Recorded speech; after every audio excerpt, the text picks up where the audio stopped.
Hello every one. இப்போ நாம் பார்க்க போகிறது எஸ்எஸ்சி ஜிடியில் ப்ரீவியஸ் இயர்லேருந்து கேட்ட கொஷின் தான் பார்க்க போகிறோம். பெர்சன்டேஜ்லேருந்து இந்த கொஷின் கேட்டிருக்காங்க.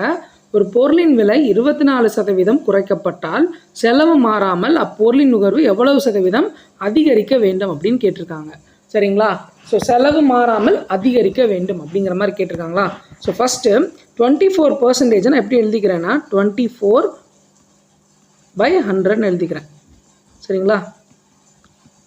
ஸோ அதிகரிக்க வேண்டும் அப்படின்னு சொல்லியிருந்தாங்கன்னா ஸோ தொகுதியிலேருந்து, சரிங்களா, பகுதியிலேருந்து கழிச்சிருங்க. அதிகரிக்க வேண்டும் அப்படின்னு சொல்லியிருந்தாங்கன்னா கழிச்சிடணும். சரிங்களா? தொகுதியை பகுதியிலேருந்து கழிச்சிடணும்.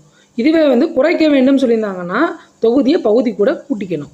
ஸோ அதிகரிக்கனா மைனஸ், குறைக்கனா ப்ளஸ். ஓகேவா? அப்போது நான் என்ன பண்ணுறேன்னா 24 மாறவே மாறாது அப்படி எழுதிக்கிறேன். ஸோ தொகுதியிலேருந்து பகுதியை கழிச்சிருங்க. ஸோ 100 24 போச்சு அப்படின்னா 76. ஸோ பர்சன்டேஜ் என்ன கேட்டிருக்காங்க, எவ்வளவு சதவீதம் அதிகரிக்க வேண்டும். இப்போ இன்ட்டு 100. ஓகேவா? ஸோ இதை கேன்சல் பண்ணுங்கள்.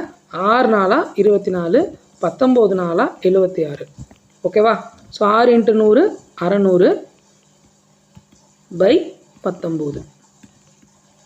ஸோ கேன்சல் பண்ணலாம். 1 19 19, 3 19 57, மிச்சம் எத்தனை 3, 1 19 19, மிச்சம் 11. புள்ளி வச்சு நான் 0 சேர்த்துக்கிறேன். 110. சரிங்களா? 5 19 95. ஸோ அதுக்கப்புறம் போய்கிட்டே இருக்கும். ஸோ இதோட ஸ்டாப் பண்ணிக்கலாம். ஸோ 31.5% அதிகரிக்க வேண்டும். சரிங்களா? ஸோ இந்த கொஸ்டினுக்கான ஆன்சர் ஆப்ஷன் பி 31.5. தேங்க்யூ.